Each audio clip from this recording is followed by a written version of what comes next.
आणि बच्चू कडूंनी आता महायुतीमधनं बाहेर पडण्याचे संकेत दिले। शिंदे साहेबांना दिलेला शब्द आम्ही पाळला।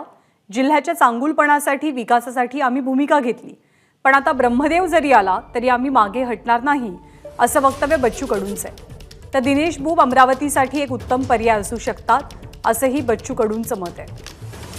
बच्चू कडू नाराज आहेत। अमरावतीमध्ये नवनीत राणा यांना उमेदवारी दिल्यामुळे बच्चू कडूंनी सातत्यानं आपली नाराजी व्यक्त केलेली होती, परंतु आता एक प्रकारे युतीतनं बाहेर पडण्याचे संकेतच बच्चू कडूंकडनं दिले जात आहेत। मला वाटते दिनेश बुब आणि मी शिवसेनेत सारखं काम केलेलं आहे आणि आम्ही चांगले मित्र पण आहे। सोमेश्वरराव पुसटकर होते ते नाही आहे आणि दिनेश बुबचं जे काम रचनात्मक आहे अतिशय मन लावून ते म्हणते ना 80% समाजसेवा आणि 20% राजकारण दिनेश न त्या 80%त खूप जास्त गुंतलेला आहे आणि मला वाटते तो खूप चांगला उमेदवार असू शकतो। अमरावतीकरांसाठी मला वाटते ही चांगली संधी आलेली आहे।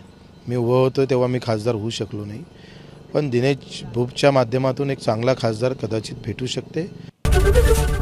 एबीपी माझा, उघडा डोळे बघा नीट।